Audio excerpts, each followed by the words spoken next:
But essentially what we're going to be doing is we're going to be talking about the 22 races. And the book that will be ready this spring is going to be called Defending Sacred Ground 2, ET22. Okay? I've been wanting to do this book for 10 years, and now it's time to do it.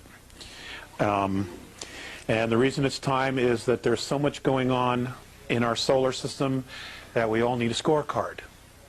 And I just hope to be able to share the knowledge that's been shared with me as to who these beings are and how they relate specifically to Earth, to us. In a nutshell, we are a composite of a lot of different races, 22 to be exact. It is a physiological fact that there are 22 different body types on the planet. And that is the result of the extraterrestrial races. I cannot share everything that I have in 2 hours because I am sharing the stage tonight with Mike Russ. But I will be around, okay? I'm definitely going to be available. And the information, every couple of weeks, you check the website, the information is going to be put on the website. Okay, so you will have it as soon as it's done and it's proofed and edited. All right? There'll be a hardcover or a bound book version of that, but by then you will already have the information. If it's something that you wanted to purchase at that point to give to friends, it'll be available, okay? But it will be for free, nonetheless. Okay. I'm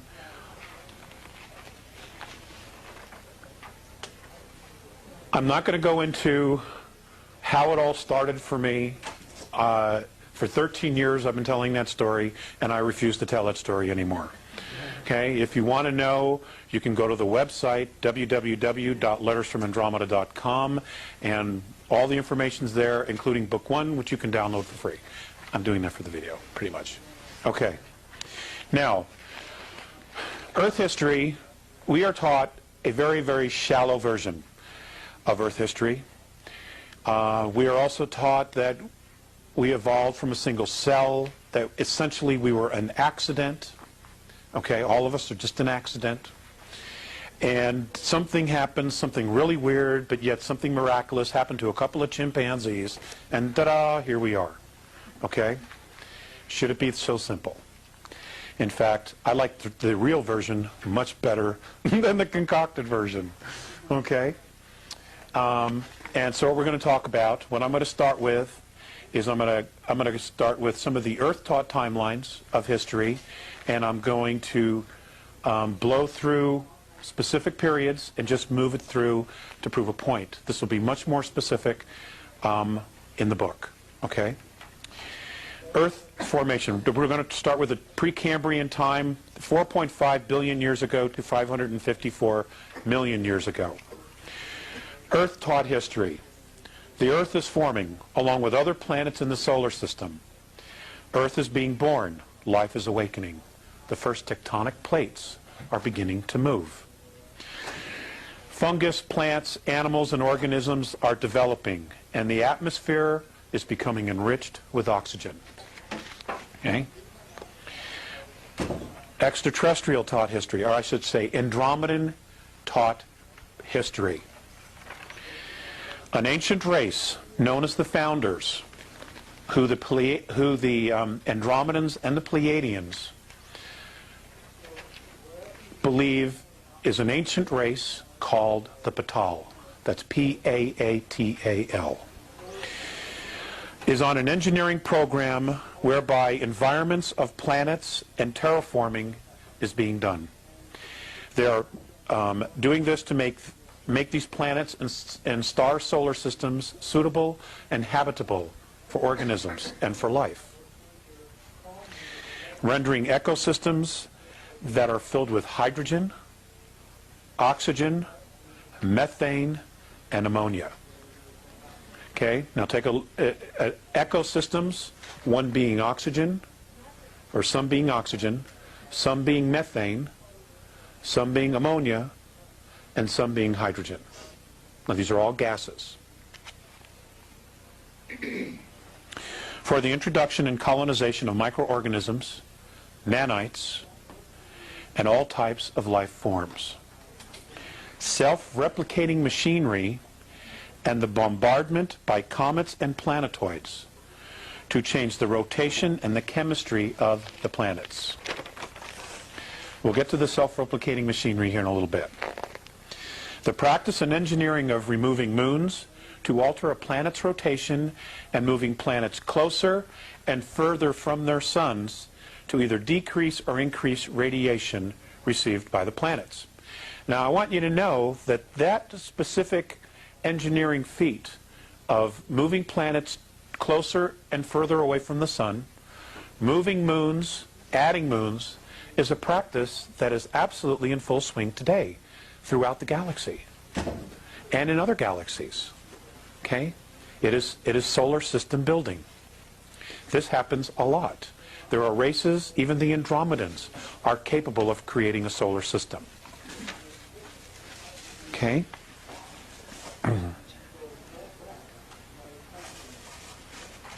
All projects, it appears, were designed to render many star systems and many planetary bodies habitable for organic life. Small machines have been discovered that were built so long ago that no one really knows for sure who built them. They cannot be replicated, and no one knows exactly how they were built. Now, I'll give you an example of the Andromedans. The Andromedans are approximately 43 to 4,500 years more advanced than we are technologically. Now, that's in our years. All right? Now, in our years here, I need more leash. Okay, a year for us equals 365 days. Okay, this is one rotation around our sun. The Andromedans count years in a completely different way. In fact, almost all the extraterrestrials do.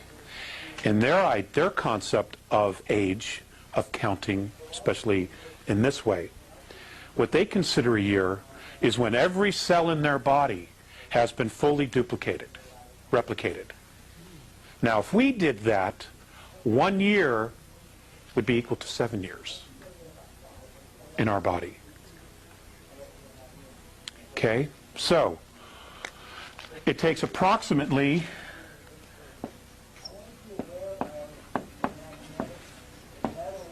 34 years for their bodies in our time to replicate every cell in their body in our time. Okay? So it's hard to give you exact dates of when they say something happened to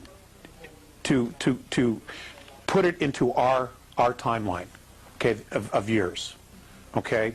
Because in reality, if I say it was 4,000 years ago, then it's a lot longer than that, okay? But they've had a very hard time explaining to me exactly in our Earth time because they don't deal with the concept of time. You know, they just don't. All right? So, but I'm giving you these numbers in Earth years just to give you an idea of how vast our history is. Okay? Now, amazingly, these machines still work. The machines do not have a name in the English language. Okay? They don't even have a symbol that we could comprehend. So it's been explained to me that it is considered an antimatter machine. Okay? It creates matter. It creates molecules, which then create atoms, which then creates physicality. And these are actual machines. They're like computers, where you can program it for what you want, and this machine will literally bring it forth and manifest it. And there it is, physically there. Okay? Now, if each one of us had one of these machines, It would be like winning the lottery every day. You know? Mike likes to do VWs. He could make himself a new VW as soon as the new models came out. As soon as he knew what he wanted. Okay? I could create a babysitter.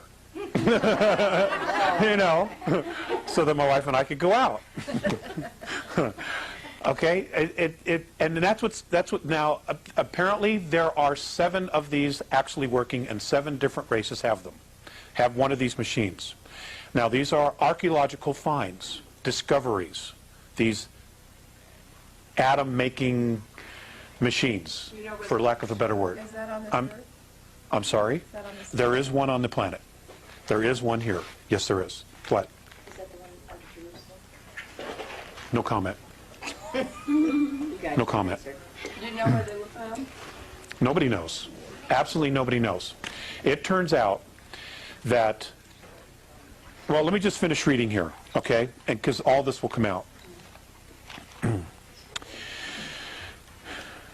They also discovered advanced building complexes, very large machinery, and complete terraforming ecosystems. Earth-like organic life is much less common than hydrogen gas ecosystems in our galaxy because we are limited, oxygen O2 ecosystems are limited to the geological presence of water. Okay, for O2 life forms, which is what everything is on this planet, there has to be water. So, the most precious thing that we have is our ecosystem, our biosphere. The second most important precious thing we have is, of course, the water. And when we get to Nibiru, I'm just going to throw this out there, the entire planet used to be fresh water. Okay? Our entire planet used to be fresh water. The oceans were salinated. Okay? And it was the Nibiru from the star system of Butez that did that because they wanted to control the water. Okay? They salted the sea. They salted the sea. That's right. So now all you have is, at the time when they did this, there was only 4% fresh water, and they had total control over it. That's correct. What was the years again? That they did this? No, how long? 36 years? It took 36 years.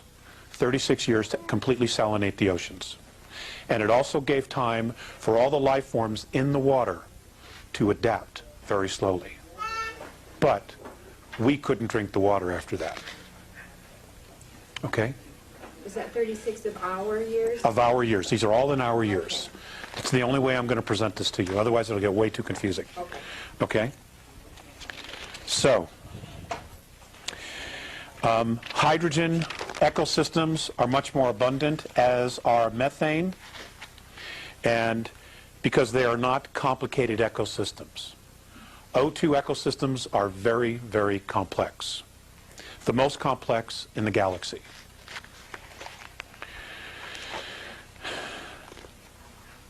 Archaeological evidence, records, and legends point to the founders, quote-unquote, the Patal, as the creators and caretakers of this galaxy. The disappearance and or extinction of the founders appears to be deliberate. And what that means is, and how it's been explained to me, when they use, we all know what disappearance means, but to the Andromedans, when they refer to extinction, if there is no physical record of them on third density, they're extinct on third density. That doesn't mean that they're gone. It could be that they evolved or ascended to a higher frequency, or they dropped down to a higher frequency to create third density, and when they were done, they left. But they are extinct on third density. Okay? See, in sharing this information, this particular information that I'll be sharing in the next year, it's important to stretch yourselves to try to think holographically here, okay? Because there are so many implications to this information, and it's difficult to try to express that because the English language is so limiting, you know, to try to give you a concept about how this was all done. When the Patal apparently left, according to the archaeological record, other life forms, sentient life forms, reptilian, human, plasmic, methane life forms, all begin to appear and do appear in our galaxy in full form. Okay, now just think about that. They appear in full form. That means that they came from someplace else, or they were brought from someplace else. There was no millions and millions of years worth of evolution into this. Okay? And this is the same problem that our archaeologists have on planet Earth. Okay? They keep espousing evolution, but there's just no proof of the evolution in the geological, archaeological record. There just isn't. Things appear fully formed. Okay? It's amazing stuff.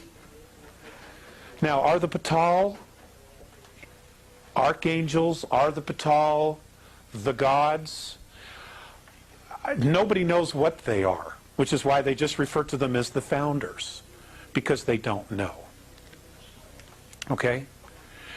They don't know. The Andromedans do say that there is a creator. They, in their belief systems, in their traditions, say that it does not carry a dominant male frequency. In their opinion, it carries a dominant female frequency. Okay? So, in their opinion, and I'm telling you, they're real men. You know, the creator is a goddess. Okay? Does exist. Okay, so we blew through that. The Paleozoic era, 554 million years ago to 245 million years ago. A dramatic explosion of diverse, multi-celled animals. Well, they put that because suddenly everything is there. It's in the geological record. They don't know how it got there, where it came from, but it's there. So they just say, well, it just exploded. There it is. All these different things show up out of nowhere. Species appear with all living animals, almost all living animals and species appear within a few million years. Again, there's no evolutionary process here. They just begin to see them in the archaeological record. And each consisting on different parts of our modern continents. Now, at the time that this was happening, the North and South Pole were different. Okay, the planet was literally laying on its side. It had already had a pole shift, one of its many pole shifts. Okay, which is where the physical North and South Pole rotate, usually following a magnetic pole shift if it's done on its own. If it doesn't do it on its own, that is because a planetoid or an asteroid hit the planet, made it roll, and then what happens is the magnetic poles will either correct it over time and make the planet rotate back, or the magnetic poles will follow. Okay? I do not understand the mechanics of that. The west coast of North America ran east and west along the equator. Africa was the South Pole. Okay? Suddenly, during this period, 245 million years ago, 90% of all marine and animal life becomes extinct. Okay? Animal life. Not plant and fauna. Okay? Marine and animal life. Now, you would think that if something really dramatic happened, that everything would be affected. But that's not what happened. Okay? It was mammal and animal life. Okay. The same period, 544 million to 245 million. The ET history. The Andromedan ET history. Races in the solar system begin to develop space travel. Most are only able to travel within their own star systems. Some, however, are able to travel outside of their respective systems and have begun contact and discovery of other cultures. The start of trade within star systems begins. Trade routes are established and negotiated. The sharing of technology has begun, and the development of new systems of space travel has also begun, because now the space colonies, the different races that have been established here that came in and fully formed, have now figured out how to get off their own planets, and now they're talking to other people, getting different perspectives, and they're sharing ideas, okay, and sharing opinions. I've not touched on this, and I won't touch on it in this lecture, but there were also a lot of misunderstandings, okay, that went on here, especially between the hydrogen planets in cultures and the O2 cultures. And I'll explain why there were some different misunderstandings later on when we get into this. Okay, treaties were forged between star systems and races. One particular race of sentient beings, which was much more advanced in space travel, set out to explore the galaxy. That is the Alpha Draconans, the Sea Car. They were the very first, according to the Andromedans, to actually get off planet. And they were, at the time, the most advanced. Okay? They're an incredible race. They are an incredible race. They just have some incredibly ridiculous prejudices and biases. Okay? But that doesn't take anything away from the fact that as a culture, they've done some incredible things, you know? And a lot of other races have learned from them as well. Their spacecraft, at the time, were hollowed out moons and planetoids, which they refurbished, built out, created their own internal ecosystems, and fitted with propulsion. Some of that using fuel, which is not oil like we have here, but it was some kind of a gel that was mined in their star system. And kinetic engines. They created kinetic engines. What's kinetic? Energy. Focused energy. Electricity, a type of electricity. It's my understanding. Well, now, which... Let's hold the questions. Let's hold the questions, okay? I have a lot of material to go through. The Mesozoic era, which is 245 million years ago to 65 million years ago. Robin, write down your question, okay, please. Okay, Earth taught history. Mesozoic means middle animals. It is the time during which the world's fauna changed drastically. Now, it didn't change before, but now suddenly it does. And great change in terrestrial vegetation. The dinosaurs evolve. Well, they show up out of nowhere. Okay, and evolve into Triassic and then Jurassic eras, only then to become extinct. Another planet-hitting asteroid hits the Earth in the Atlantic Ocean off the coast of Colombia, what is now known as Colombia. Now, were they deliberate? Nobody seems to know if they were or not. But what's interesting is that every time the planet gets hit with an asteroid or there's a pole shift, there's a radical change in the Earth's ecosystem. And what happens is it becomes more and more friendly for human life. Okay? 244 million years ago, we could not live on this planet. There were just too many things out there that would have hurt us. Okay? Extraterrestrial history, 245 million years ago to 65 million years ago. Many planetary civilizations have full space travel. Interplanetary trade is extremely established, and the need for natural resources increases and causes the exploration of the galaxy by advanced sentient beings.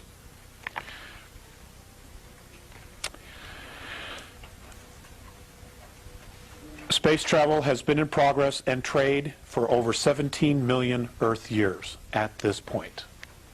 Okay? 17 million years.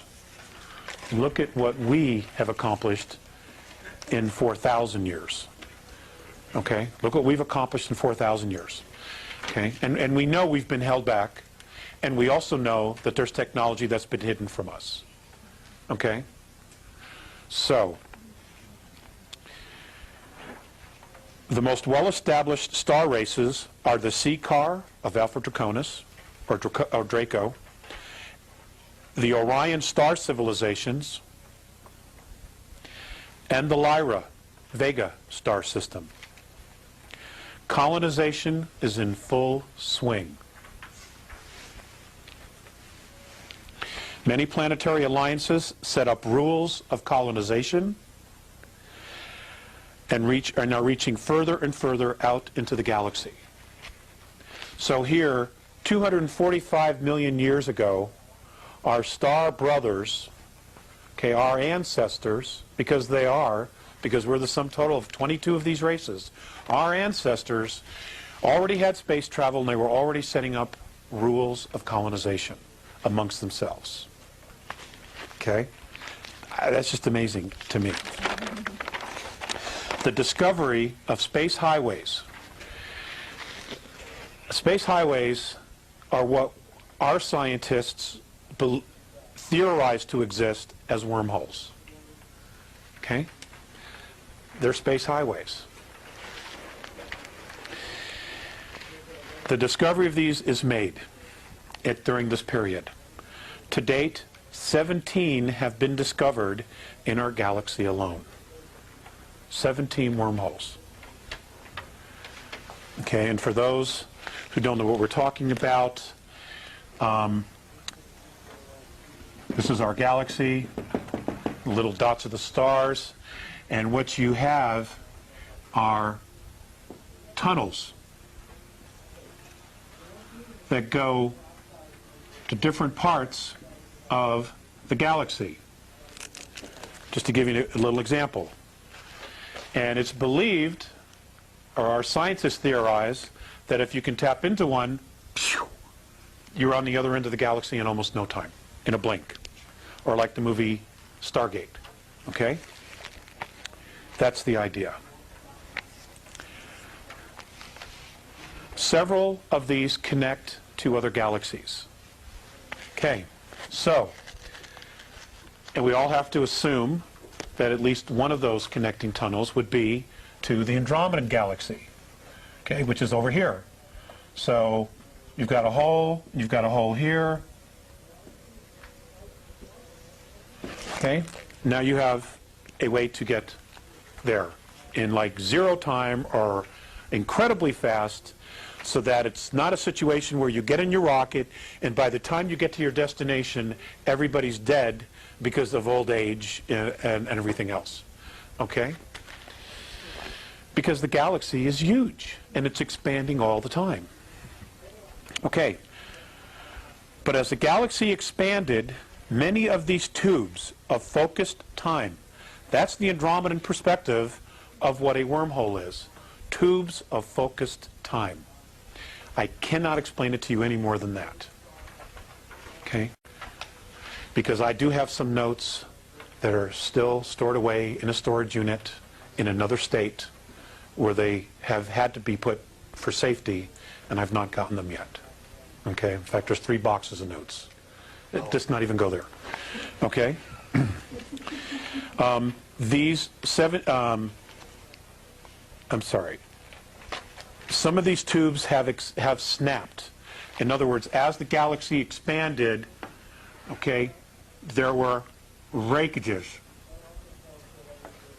in these wormholes or space highways.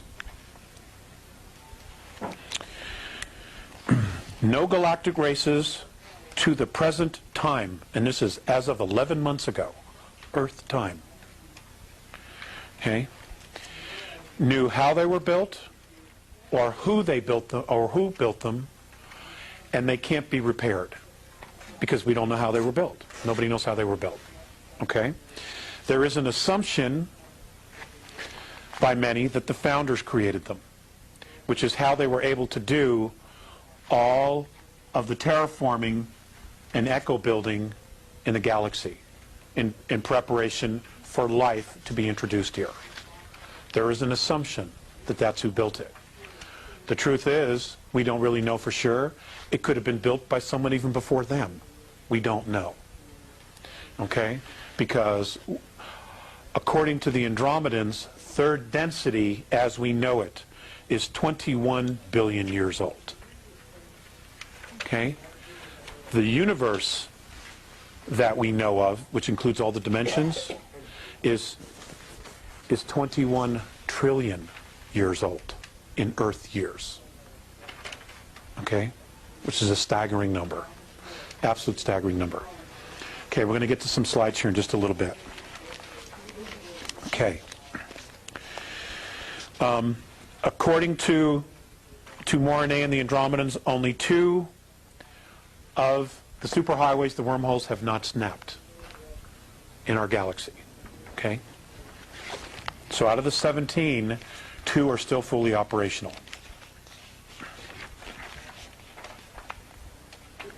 As trade increased, the spread of life forms also takes place. The experimentation of transplanting life forms and vegetation is in full swing. Okay, now let's go back to the dates. 245 million to 65 million years ago. Our extraterrestrial ancestors are now transplanting vegetation and life forms from other systems to other star systems. Okay?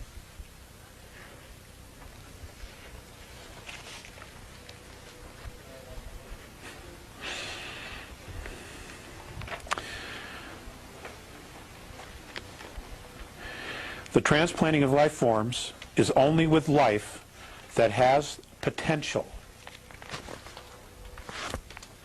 Now, what their actual definition of that potential is, I can't tell you because I don't know. But according to Morine, this potential can only develop in complex ecologies. And by far, the most complex ecology or ecosystem in the galaxy is O2, oxygen-based, which is what we are. Truly complex ecosystems only occur in a relatively small number of planets in the galaxy. Now that might be, several billion planets, but when you take into account, how many suns and how many actual star systems we have, it is in fact a small amount. Even though to us, we would say, my God, there's 200 billion Earths out there. I mean, that's a staggering number to us. But in the big scope of things, it's actually a very small amount because the hydrogen ecosystems by far outweigh all the others. Okay?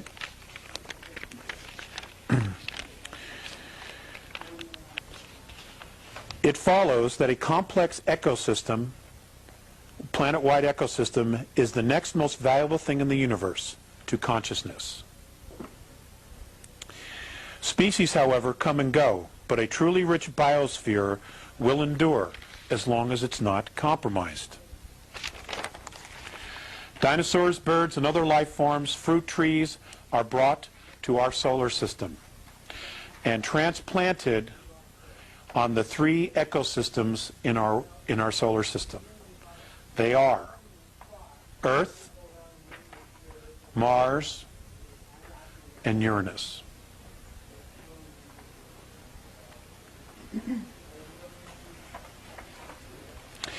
All developed extraterrestrial races have already impressed on their civilizations that conservation of biospheres was and is simply a necessity. Okay? This is 245 million to 65 million years ago. Okay? They were already teaching their children about conservation of the ecosystem. Okay.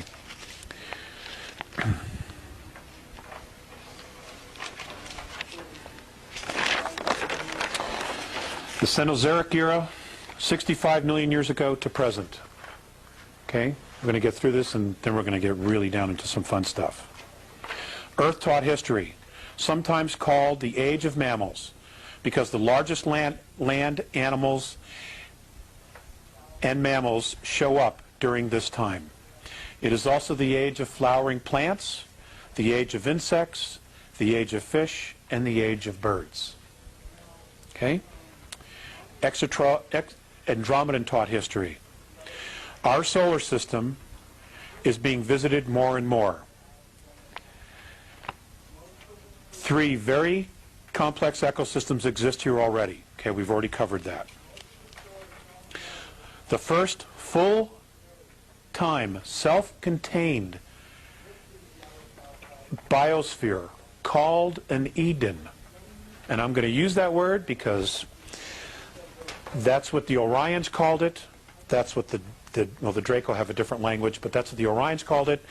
That's what the Nibiru called it. That's what the Aldebarans called it. And that's what the Pleiadians call it, an Eden, okay? Which is like a garden. It's a fully transplantable biosphere, having everything they need to exist somewhere else. Okay? Now,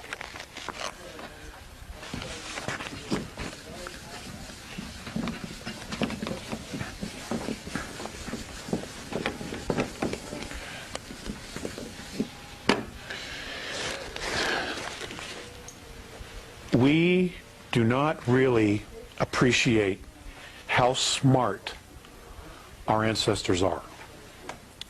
Okay? Because they don't always travel in very large spacecraft.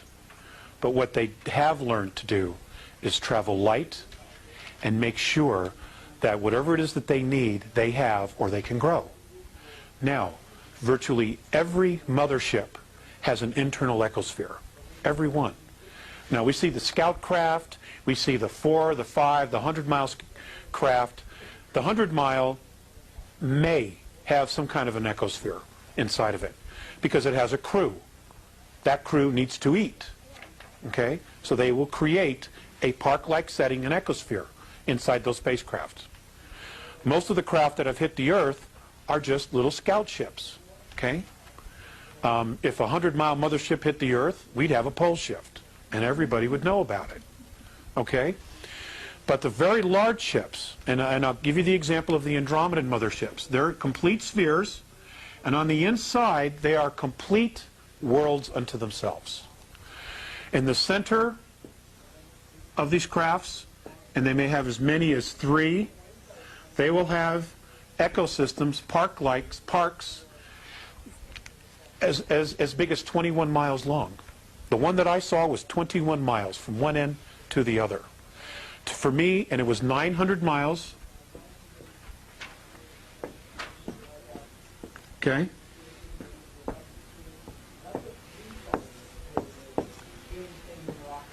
And for me to literally see every inch of that ship would take 25 years. That's how big it was. Had everything. Everything. In these parks, you could not even tell that you were in a spacecraft. You would think you were in a park, you know. Agora Hills, California, Rocky Mountain National Park, Central Park, although I don't necessarily want to hang out there. You know, Central Park, but, you know, without the crime. Okay? And they're complete unto themselves. Everything is grown aboard the craft. So, when they come here, and they send a team down to the surface of a planet, and they say, okay, we're setting up we're setting up an Eden because we're going to leave you, a team of you here, to research the life, the plant life, the geology of the planet, the minerals, what it has, okay? What they do is they literally drop, can be as many as 12 type of cylindrical antennas. They plant these antennas down into the ground, at least a mile into the ground, and when they flip these things on, they connect. And when they connect, when they turn on and they connect to each other, they create a dome. Okay? A dome. It's a frequency dome. And then all they do is they unload the plants, they unload the fruit trees, everything they need, and this biosphere is exactly to match their physiology. Doesn't have too much oxygen, doesn't have too much carbon. It's exactly what they need. It can even be hydrogen. Can even be hydrogen, because what it means is then once they leave, they just wear a spacesuit and they can go out and do their work. But when they come back from doing their work, they enter their biosphere, and it's like living on the home planet. Okay? This is what I'm talking about. This is what an Eden is. Okay? This is what Richard Hoagland's been talking about all those years with the dome structures. This is what he's talking about. This is what these things were for. Exactly. Okay? It's good stuff. God, it gives me the chills. Okay. The very first one was founded in North America, what is now North America. Okay? Along what is now known as the New Mexico-Arizona border. And it was founded by and established by the CCAR, which are a hydrogen-based life form. Okay? So they had to have something like this. Now, hydrogen is a gas, okay?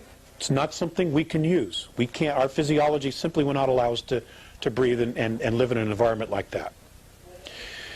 But hydrogen, the beings tend to be very large. They tend to be a little bit slower in movement. Their body frequency, the rhythms of their biosystem are much, much slower than O2. And the one thing about hydrogen-based life forms is that they cannot go faster than the speed of light in space travel. They can't. Where O2 have been known to go 4 times the speed of light. Okay? And that's been a real problem for the hydrogen-based beings. Okay?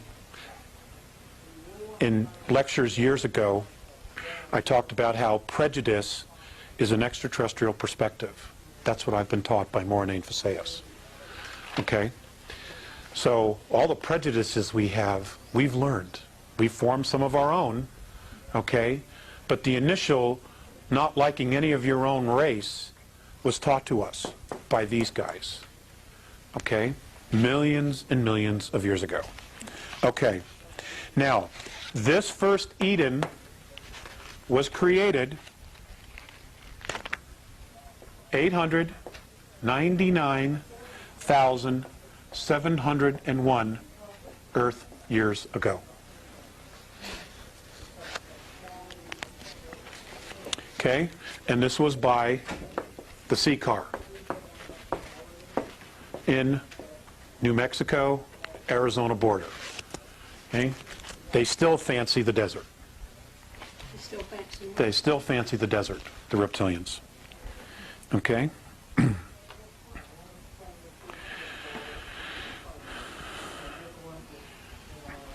This biosphere was first inhabited by caste. Now, the reptilian civilization is 3 castes, is a caste system. Okay, it's a monarchy, but it's also a caste system. And you will find that it is stunningly similar to those in England, okay, in Europe, where you have royalty. Okay, you have the officer class, which is your dukes, your earls, okay? And then you have your peasants who do all the dirty work, literally do all the work, okay? It's exactly like that.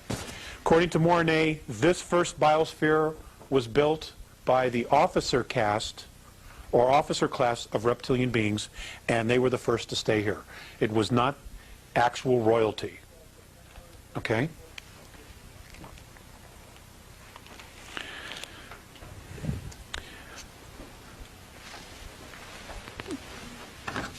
Okay, everybody have this? Okay. Several thousand years later,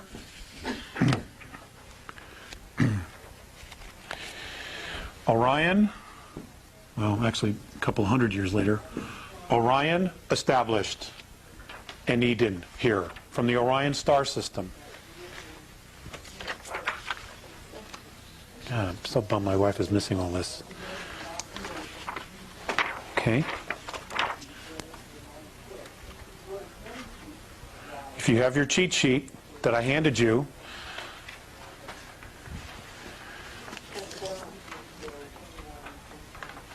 huh?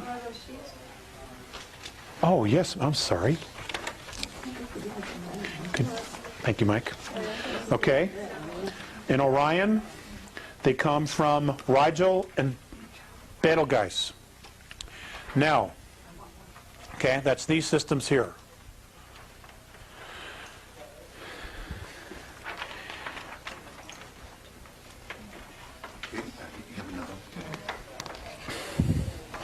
It's okay, I'm glad I brought extra. Now,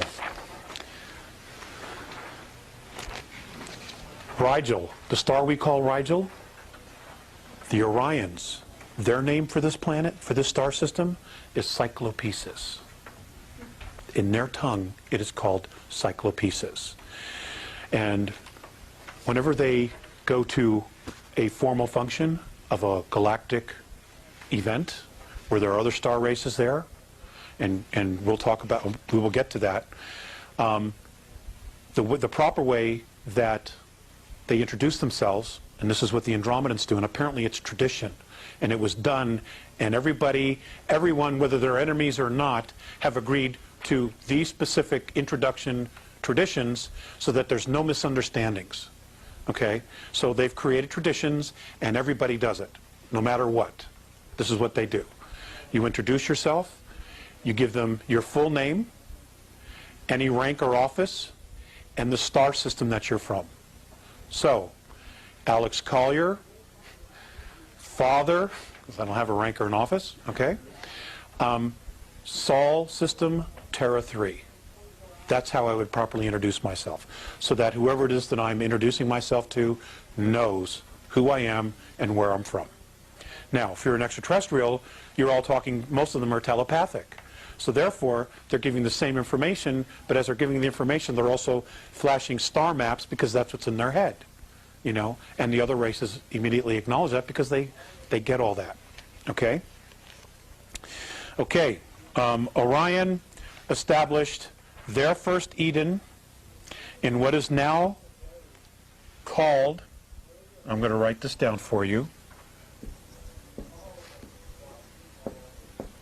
Uramani, China. The date, 763,132 years ago.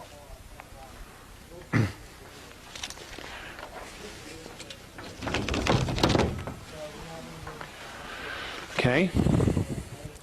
Shortly thereafter, Capella, also part of Ursa Major, Ursa Minor. The Capellans established their first full operational Eden 741,237,000 years ago. And theirs was established at the base of Mount Yogin in southern Chile.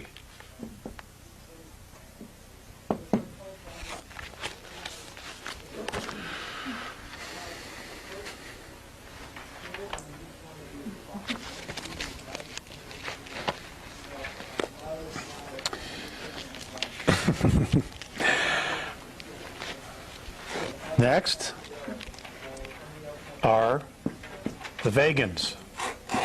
Now this is not a plant-eating race. I just want to explain that. Okay, they're from Vega. They're also known to us as the Lyrans, who are literally our human ancestors. Okay, they established their first colony 701,655,000 years ago in North Africa, along what is now known today as the Libyan and Niger border. Okay? And I want you to know that on an archaeological perspective, from what I've been told,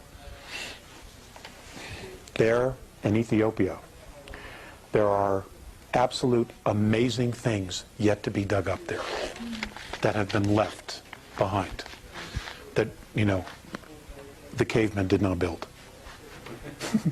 Okay? Okay.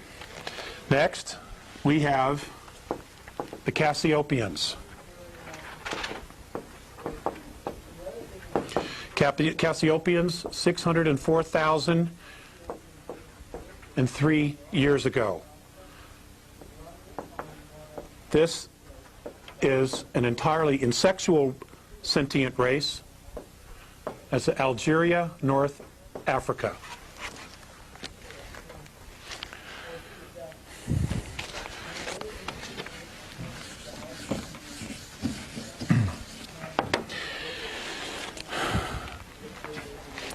And I'm just going to do two more, and then I'll just read the rest. Can we thank them for talking? Yes, we can. Yes, we can. Okay, the next is Butes.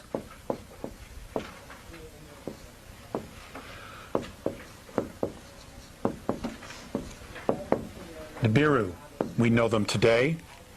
They established their first Eden 585,133 years ago in Cairo. What a shock, what a surprise. Okay, Cairo, Egypt. And then Orion sent another team here, 87,300 years ago. And this one was established in Perth, Australia. Now, the Earth was not in the position that it's laying in now, okay? If you were to take the planet as it is today and lay it literally on its side, this is where they were colonizing. But these are the locations we know today. Okay? Now, some of the colonies, after they'd been here for some time, they packed up and they left. They got all the information they wanted. Okay, but the Earth is in constant flux. You got to remember, many of these are hydrogen-based extraterrestrials, hydrogen-breathing extraterrestrial races. So when they go to their home planet, it's dull compared to the very complex ecosystems that O2, that oxygen breathers have and live with. Okay, so they're extremely fascinated, and according to Mornay, what they were trying to do was to not only study the vegetation and life forms here in oxygen breathing ecosystems, but they were also trying to genetically manipulate them so that they could take them home and make them hydrogen. That's what a lot of this was about. Okay?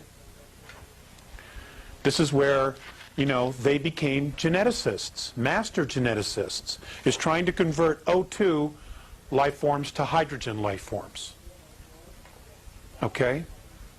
Because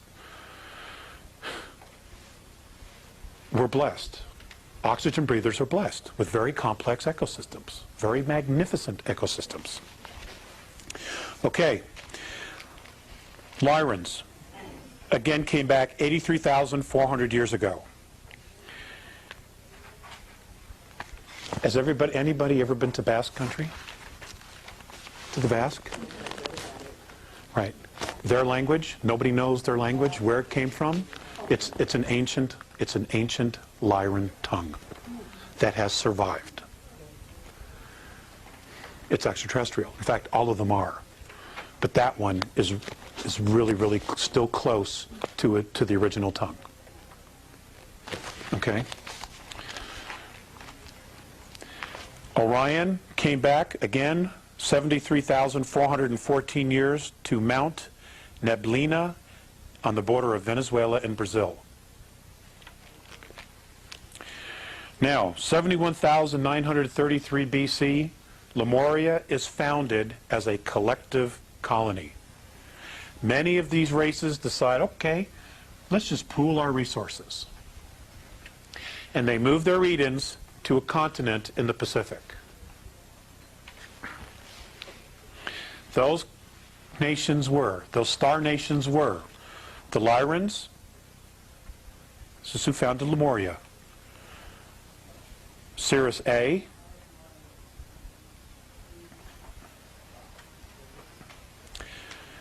Pleiades, races from Tegeta and Meropa, specifically. Those two star systems, Tegeta and Meropa. Ursa Minor,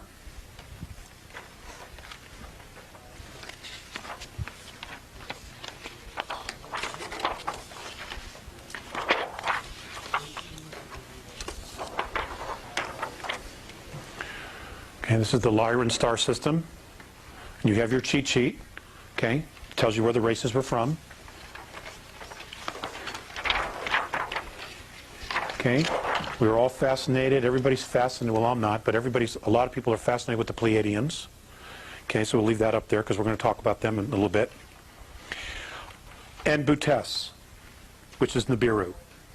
This is 71,933 BC. Okay, Lemuria is established as a collective colony. So now everybody's working together. Okay? Good sign. That's a good sign. Okay? It didn't last, however. 57,600 BC, Atlantis is founded. Now, somewhere between the establishment of Lemuria and the establishment of Atlantis, the Pleiadians get pissed off and they leave. Okay? A misunderstanding. They come back. They come back to the star system. And Atlantis is founded 57,600 BC. It's the Pleiadians again, the Nibiru, Antarians, the Hyades, a group from Sagittarius, and the Andromedans make a guest appearance. Ta-da! Okay. Do I need to read those again? Yes. Okay.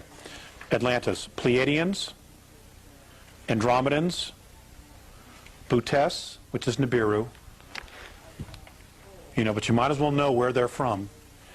Aldebaran, Antarians, Antarieans, the Hyades, which is right here, and Sagittarians. With the exception of Nibiru, all of these are O2s, okay, that establish Atlantis. All are O2 except which O2 breathers, with the exception of Nibiru. Some of them of the Nibiruan tribe are oxygen breathers, okay, because they come from Cirrus, okay? But those that come from Butes are hydrogen. But they can still operate and function as long as they wear a helmet, okay? So, 31,017 BC, Lemuria is destroyed in war. Exact date is 31,017 BC. 27,603 BC, Atlantis is destroyed. For which? Okay, Lemuria is 31,017 BC, and Atlantis is 27,603 BC. When you were given the dates before, you didn't do BC. You said that many years ago. I'm adding BC. It was in my notes, I just didn't do it. I was very quick in running through my notes this morning. You did mean BC. Yes, ma'am. That's what I meant. So I apologize for not being more specific. Okay. Yes, I take full responsibility for that. Okay? Now, I'm not going to go into, the who's and the what's and how's and why they destroyed each other. But again, let's just kind of go to the cheat sheet here. Actually, let's not. Let's just do this. Let's do this. I'm going to, actually, I'm doing pretty well here on time. So,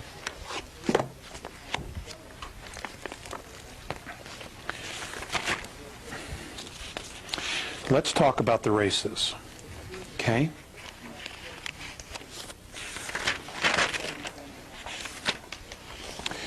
Let's talk about the sea car.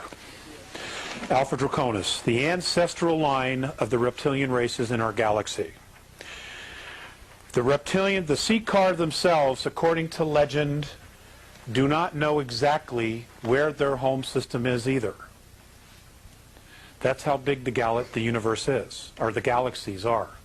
Okay, the universe. Okay, that's how big it is. According to the Andromedans, there are 100 billion galaxies known and mapped in the known universe.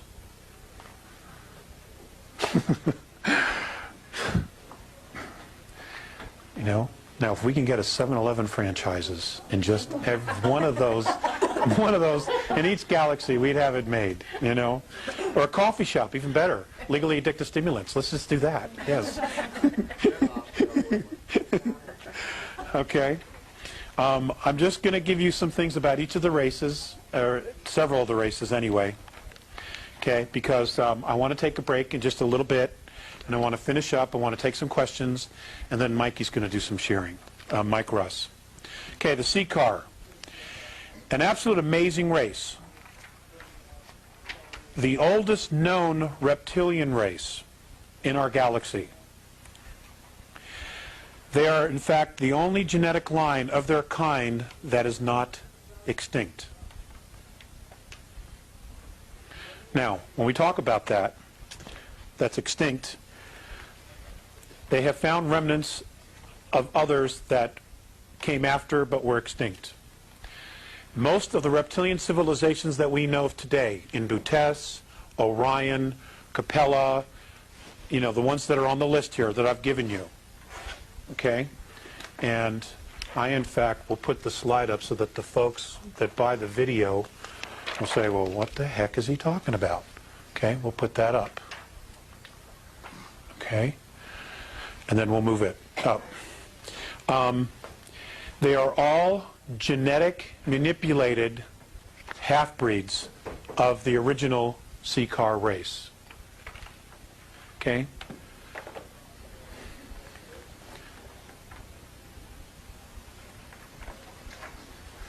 Okay? So, just so that you understand that. They stand 18 to 25 feet tall and can weigh up to 2,500 pounds. They're like Tyrannosaurus Rexes. They're monsters. Up to 2,500 pounds.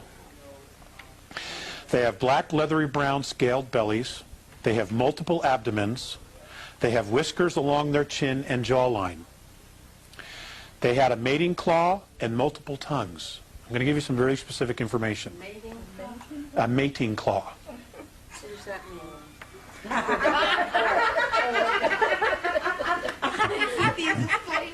Honey, Robin, you need a mating claw. Well, we'll find somebody that's got a mating claw. And multiple tongues. Okay? They lay eggs.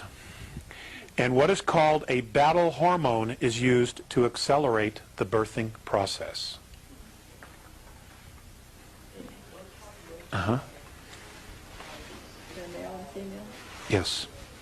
They are a duality. This is why ancestral females did not participate in war. It's because if they did, there wouldn't be anybody there to help with the eggs. Okay? They also have to be there to secrete this hormone. Okay? I'm only sharing with you what I know about them, okay? I'm sure there's a lot of questions. Okay. Did not participate in war. Stronger young females were expected to defeat and kill older and weaker leaders in ritual combat. The Seeker race is ruled and managed by genetic lines, genetic lineage. And genetic lineage always follows the mother, because you always know who the mother is. You don't always know who the father is. Okay? So, you know, in that particular line, the gals have all the say. Ruled by a monarchy of a queen genetic lineage, they are one of the most powerful races in the galaxy. They have some of the greatest military might that has ever been seen in the galaxy. And most of the clan members are zealots and will do anything for the glory of their clans, of their lineage.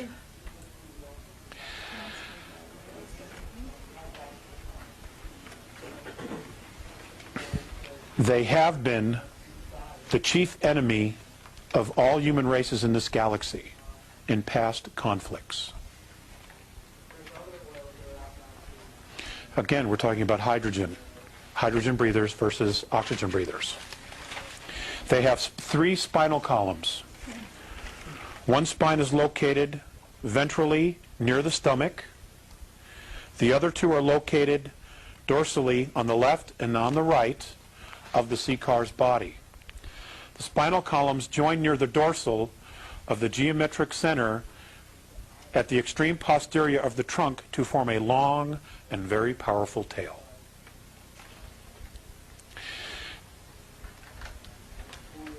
Inside of the hands or claws of the Seeker are jelly-like sacs that excrete various hormones and substances when the Seeker is aroused, either for sex or for battle. The primary purpose of these enzymes is to initiate encrusting of sperm.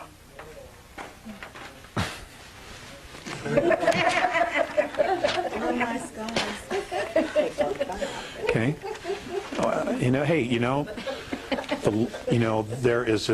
There is an amazing amount of life out there, and they look at us and they think we're beasts as well. Honestly. Okay. Now, I'm going to talk about the Lyrans. Now, when I'm talking about the Lyrans, and then I'm going to talk about the human race as a whole, about some other things here. I've got some pretty good notes. I'm also talking about us, okay, and our ancestors, and all the ancestors of the ancient Lyran line, genetic line. Okay, now before I even get to that, I'm going to read the first sentence that I have on humans. The human race is unusual in having all of its members' race derive from one genetic line.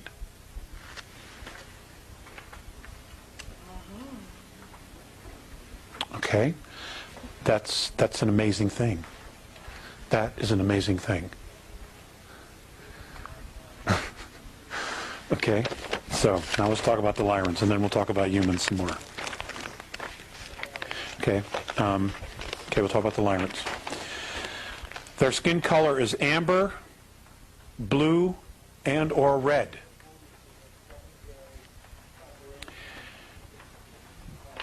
The color of the stars in their planetary systems is what caused their skin tint to change. Okay, depending upon the frequency and the UV ultraviolet scale of their stars. Okay?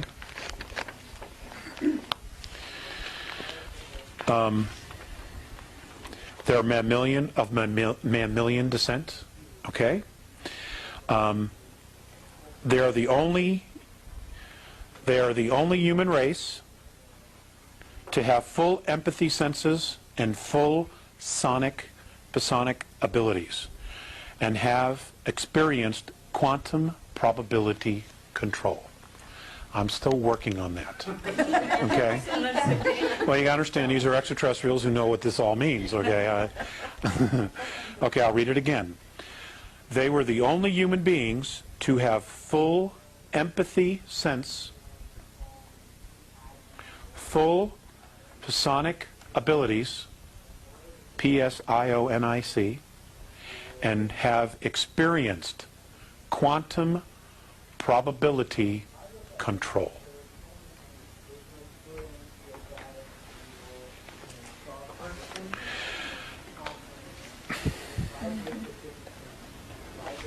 Okay. They are also considered today a retired race that has very little intercourse with other main civilizations.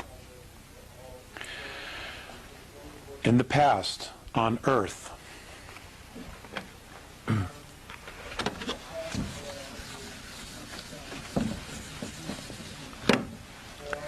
they were known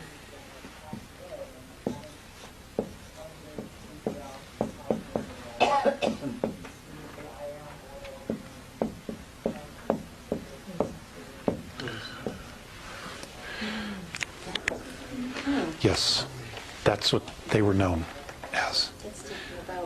I can't read your writing, I'm sorry. Oh, I'm sorry. Bodhisattva. It's B-O-D-H-I-S-A-T-T-V-A.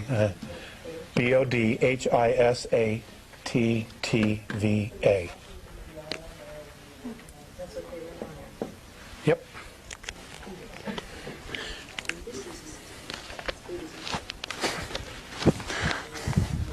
Ta-da! Lights go off. That's great. You know, that's great. Okay.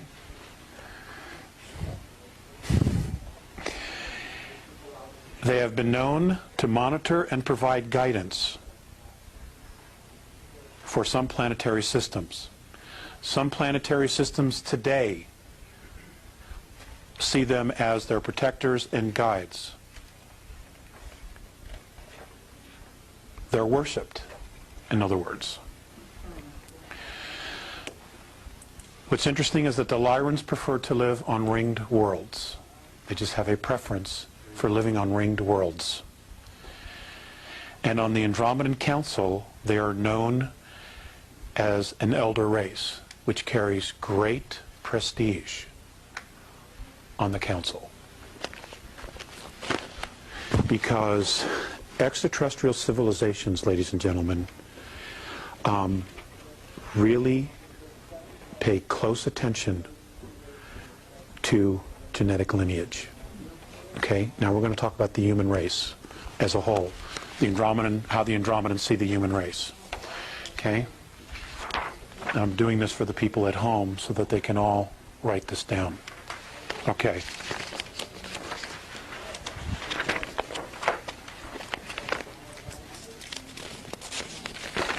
Some of this will be a little bit familiar because I've touched on it, but we're going to talk about it again.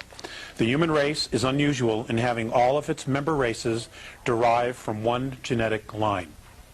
This accounts for the remarkable casual interactions of the great human civilizations. But for better or for worse, human galactic civilizations, even if they compose a single clan, have diverse evolutionary histories. Okay, each culture is very different in the way that they've evolved. Okay? Not as a species, but as a culture. Okay? I want to be specific to that. And misunderstandings and conflicts have occurred. Traditions exist to minimize the likelihood of misunderstandings and to lessen the negative consequences of any miscommunications that might occur. So they put in place, they were sentient enough to know that they needed to put things in place to try to minimize human versus human war. Okay? Well, not on this planet. No, it didn't. You know, and I think they're still working on it. Okay? In addition, the behavior of individuals does reflect on the species and the clan. Okay, now this is an Andromedan race, an Andromedan human race, sharing this with us. Okay? That individuals, the actions of individuals of those races, does reflect on the entire clan. Okay? None are faulted for polite or proper behavior. Informality is always at risk of being misconstrued or miscommunicated. The traditions of human interaction were developed by the ancestors over the ages. When an elder race insists that a new civilization observe traditions, okay, an example, the Andromedans come down, they introduce themselves, they say, okay boys, it's time to go to the show. Okay? It's time to go to the show. What happens is, in the show being the Andromedan Council, we are being asked to be invited to the Andromedan Council. What they will do is they will teach us the tradition, the proper way of introducing yourself, of acting before all these other civilizations. Because you will be misinterpreted if you walk in, hey, old man, what's happening? You know, it'd be completely misunderstood. Okay?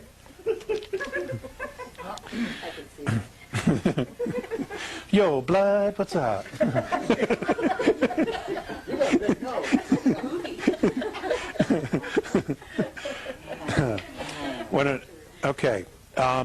That a young civilization observe traditions. It helps the young races build a culture that will function well in galactic civilization, as well as help guarantee that this young race will become a virtuous and productive member of the galactic commonwealth. That's exactly Mornay's verbiage. I took it word for word. The galactic commonwealth. Okay? It is important that all humans be as polite as possible. This helps both the young and the old cultures, because many old are socio-biologically dependent on ritual.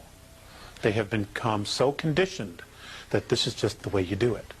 And their civilizations, their traditions are so deeply embedded that they're not going to change. Okay? We have that same situation here on our planet. We do. And can be psychologically disturbed by informal and rude behavior. That's what he says. If the occasion calls for it, apologize, and then speak only when spoken to. Never touch a fellow elder race person unless you are specifically asked to. Now, that leads me to something that I was taught, which I did when I was brought on board, and I met other races. And this is what the Andromedans do when they meet another race, okay? And I was taught to teach this to everyone here, which I've done, so I'm going to do it again.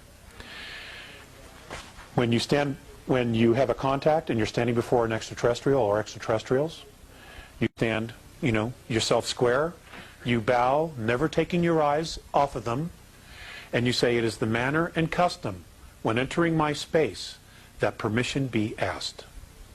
You say it very clearly, because what you are doing is you are declaring your sovereignty and you are declaring your space. All right? Because we are not that well thought of. So it's important to do something like this. You know, you got 10 seconds to make a good first impression. It is the manner and custom when entering my space that permission be asked. Is that done verbally or? Yes, well, we would have to. We would have to do it verbally. They would probably respond telepathically.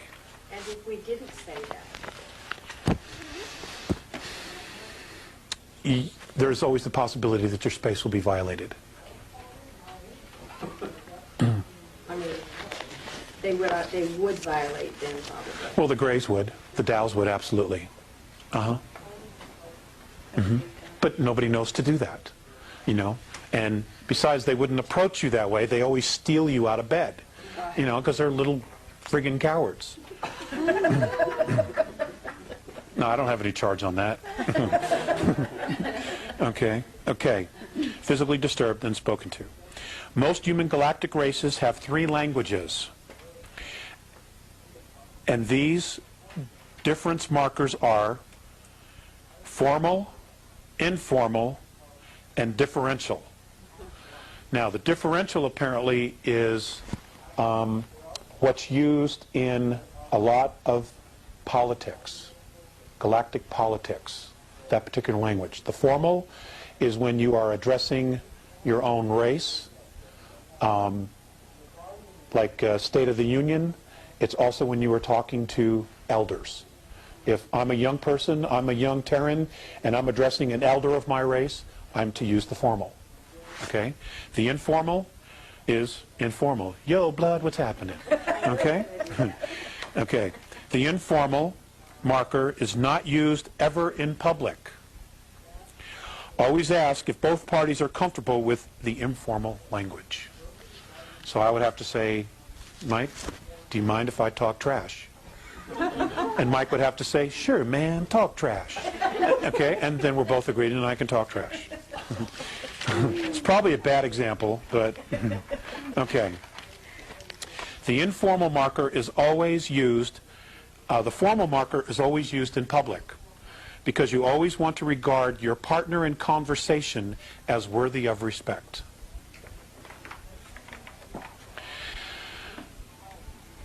The prestige of a mature race is always subject to debate. The general rule of respect, the general rule is the first measure of the general rule of prestige is number 1, the age of the race. Okay? The age of the race. The second index is the race's lineage. Okay, it all comes back to genetics. The third index is the number and size of the race, or the clan, or the tribe. Okay? In standard introductions, always include identification by full name, species name, and irrelevant titles, and your home planetary system. Which is the clan? Yes, which is the clan. Okay. name, rank, and Serial number. Name, rank, species name, and planetary system. did you say we're Earth, Terra 3? Earth, Terra 3. Or Sol, S-O-L, Terra 3. Because our star is known as Sol. We are Terra, which is third planet, okay? Third rock from the sun. Now, if you were in Mars, you would say Sol, Terra 4. Okay? Okay. Okay, we covered that. I'm going to talk about the Greys. The Dows. D-O-W is how the Andromedans refer to them. You guys want to take a 5-minute break? Want to take 5 minutes? Okay, and then we'll come back and we'll continue. Now, the question was, we're going to talk about the Dows. The Dows are the reticulans, number 7 on your list. Okay, let me change this. D-O-W-S, exactly right. Like Dow Chemical Company, that's exactly right. Okay. Okay, for those of you at home watching the video, okay, the Andromedan word for this particular race, when tweaked and converted into English, is Dows. Okay, they're known as the Dows. Militant race, known to be very hostile to humans. Humans have never been able to successfully negotiate with the Taos. Okay? I'm sure that our military wished they knew about this in the 50s. Okay? Because, you know, they made agreements, they signed treaties, and the Taos have never kept one of them, but they're so technologically advanced that we're having a hell of a time getting rid of them. Okay? When you say human, you don't mean just on this earth. No, humans. If it was more, if Mornay meant specifically Earth, he would have said Terrans. Okay? But apparently everybody's had a lot of problem with them. Okay? They are known in the inner circles as a pain in the ass. Okay? That's informal. That's informal, yes. I'm sorry I didn't ask for permission to be informal. Consider his family. I do, actually. I love the small settings. Most avoid them at all costs. They have little empathy, if any at all, for human races, and believe that unworthy species will one day be exterminated. They have participated in all wars of enforcement. I want you to hold that thought, and I want you to write that down. Wars of enforcement. Okay? Because we're going to come to that. We're going to come back to that. But they're hydrogen, right? Yes, they are. The original ones are. Okay? They are, in fact, hydrogen. He was probably wearing some kind of an apparatus. The original, the tall, spindly ones. Yeah. The little ones, you know, the ones that do most of the dirty work, they're, of course, just organic clones. Okay? And they've been, you know, genetically bred to, you know, do the dirty work in O2 atmospheres, biospheres. Okay. They have participated in all the wars of enforcement declared by the reptilian alliances. Now, humans have also had wars of enforcement. Okay? And have been attributed with 3 accidental extinctions in the last 10,000 years. They have them. The Taos, yes, have been implicated, or these 3 accidental extinctions have been attributed to them. Okay? Humans. I didn't say humans, extinction of humans. I didn't say that. Okay? Let me read it again. They have been, the Greys, they have participated in all wars of enforcement declared by the reptilian alliances and have been attributed with 3 accidental extinctions They were part in the last 10,000 years. Didn't say who. Okay, so I'm not going to say, yeah, it was humans, because I don't know that. The fact that they exterminated a race is enough for me. Okay? They are under investigation for excessive genetic manipulations of at least 2 races. Your Earth race being one of them.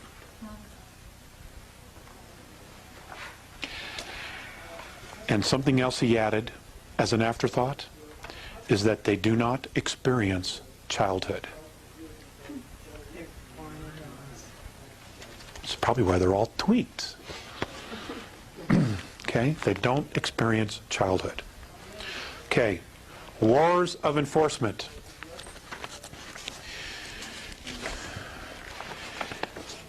In the human race, a war of enforcement is where someone, whether it's a human race or a reptilian race or a hydrogen breather or an oxygen breather or a methane breather or an ammonia breather, if they cross the line and do something so severe, they will literally go to war to enforce a punishment, to enforce something, a restriction. They will do that. What is going to be happening here in our solar system in the next couple of years is being classified as a war of enforcement. Okay? It's not a police action. They're coming in to kick butt because they've crossed the line. And we're not the only star system. You know, there are 21 other star systems that are having the exact same problem that we're having.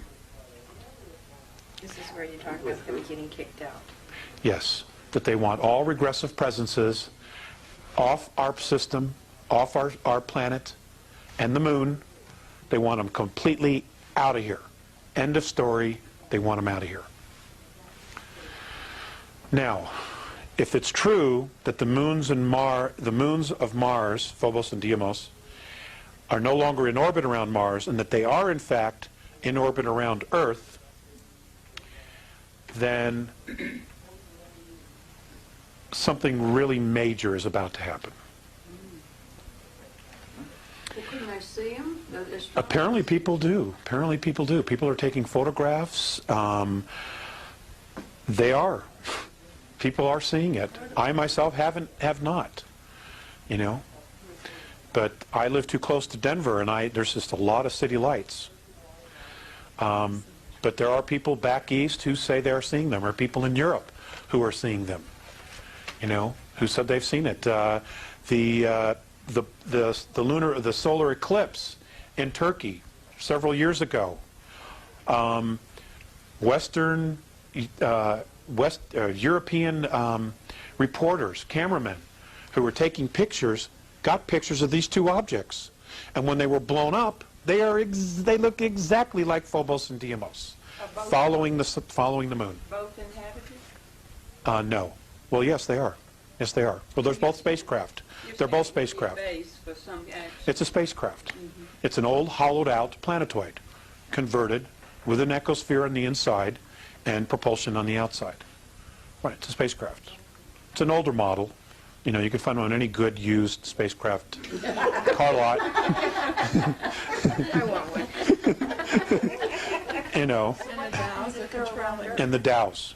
Now, according to Mornay, and this was many years ago, before their alleged re-entry into our atmosphere or gravitational field, Mornay had said that the last time that Phobos, specifically, he didn't mention Deimos, had entered the Earth's atmosphere or gravitational field was when the Great Plague began.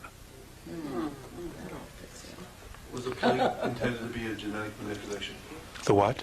Was the plague? It was. It was.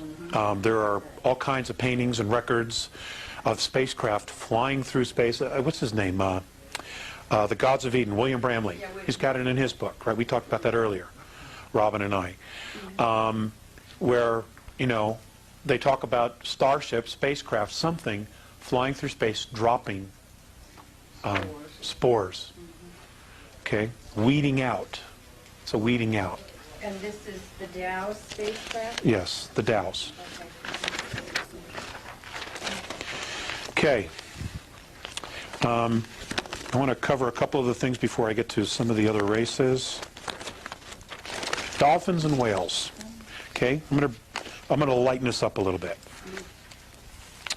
Dolphins and whales in our galaxy are honored as sentient animals. They are brilliant philosophers and poets. Philosophers and what? Poets. Okay? And we think they're just big, dumb fish. Well, we know dolphins aren't. We're not sure about whales. Okay? But apparently they're absolutely amazing, amazing mammals.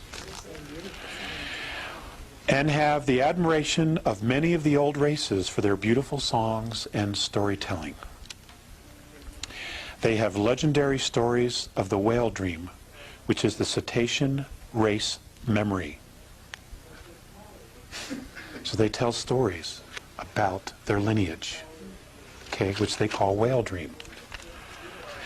If the humans of Earth make extinct these species, they will have no standing in the galaxy. Star Trek. Star Trek. Then this is the only place. And you know, some of these guys, some of these writers, they're clued in.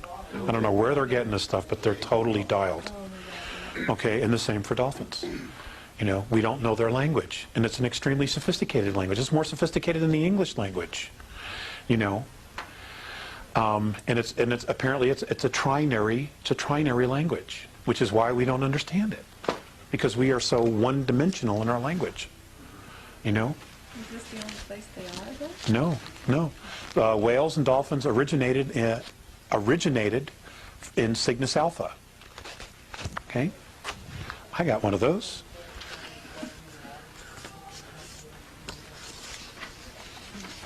I'll tell them more about the dolphins. Huh? I'll tell them more about the dolphins. Okay. Okay, now if you look on your little cheat sheet. Lift the lid of the... Oh, yes, you're right. You gotta keep an eye on me.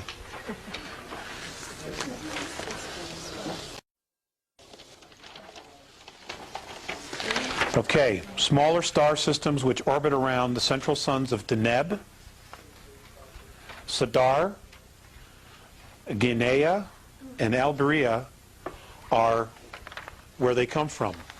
The largest population of whale and dolphin life is right here. Okay? Within this collection of smaller stars are thousands of star systems.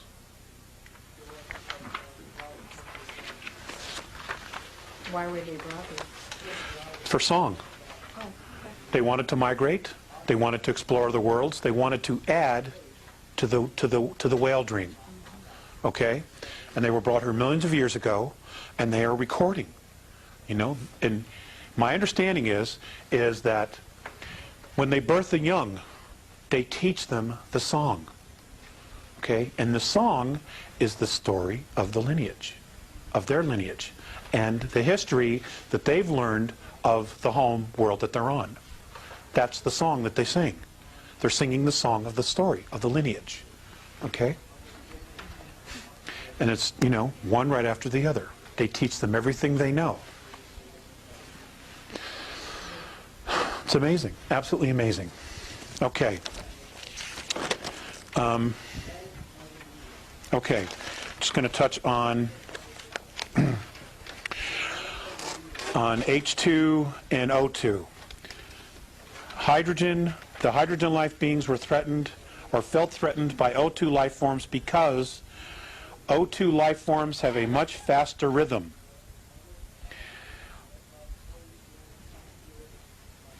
Hydrogen can only travel at near space light speeds. They cannot go beyond that. Okay? O2s can go much faster, as fast as 4 times the speed of light.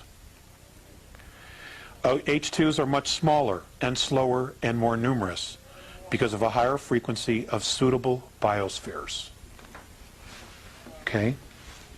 We talked about that earlier. These are just some notes, random notes. There is trade between the two, between hydrogen and oxygen breathers. But very disastrous wars have been fought between these two civilizations in the past. The Andromedan Council, now I want to preface this again, okay? The Andromedan Council is held in the star system of the constellation of Andromeda. And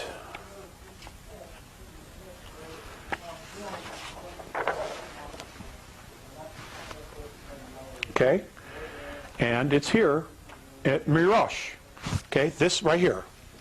This is where the Andromedan Council is held. This is also where the star systems of Zenitae, all in here, Zenitae exist. This is where the Andromedan people live. Okay? These systems right here is where the Andromedan Council is held. They are. Yes, they are. The Andromedan Council was created to study migration and to try to limit contact between hydrogen and O2 races, and hence to stop conflict between the two great orders of organic life. Communication between the two species at times remains quite difficult. Okay, that's how it got started. Okay. Interfacing with the hydrogen form, you should talk very slowly. Yes, you should. Everything you should say. And you absolutely want to use the formal, polite language so that nothing you say is misunderstood. Okay? You will know that because they will be wearing some kind of an apparatus over their nostrils. Now, those nostrils could be almost anywhere depending upon the species. Okay? If they're wearing a suit or some type of a helmet, then you can assume that it's a hydrogen. Okay? Or a methane or an ammonia. Okay? Because if it's an O2, an oxygen, he will not need that apparatus. Okay, the Andromedans. These are just some brief notes, and then we're going to do some questions, okay? They are tough, honorable, courageous fighters. They build massive ships to environmentally resemble worlds. Comfortable, solid, and durable craft. These are my own words. They are model galactic citizens. They are responsible to a fault. If they tell you they're going to do something, they will do it, even at great cost to themselves. Okay? They are very active in galactic politics and enjoy considerable influence in galactic institutions. Now, institutions have been set up, okay, especially with O2 civilizations. Those civilizations are the Institution of Civilized Warfare, okay, Upliftment, you people would know that as Ascension, okay, their word is upliftment. They don't use the word ascension, okay, and we'll talk about that in a minute. Migration, which is colonization, and traditions, okay. They are very patient, thoughtful, and above all, careful. They have been responsible for the official stoppage of hostilities in many wars and assisted in the withdrawal of all forces that were in those conflicts. Okay, upliftment. A lot of people here on Earth in the New Age circles talk about ascension. But, you know, nobody really knows what the ascension is. Okay, they know that, well, what we do know is that there are higher densities and that all of us are striving to reach a higher frequency in the hopes that we will move into a more evolved society, become more evolved ourselves, and become more expanded consciousnesses. Because sometimes third density is just too damn hard. I acknowledge all that, okay? All of that is correct. Those things do happen. And there is archaeological evidence in the galaxy of races that have actually changed their frequency and moved to a higher level. That's a fact. But it is not called ascension. It's called upliftment. And apparently, none of the races that have done this have done it by themselves. They have always had someone help them out of the mess that they're in.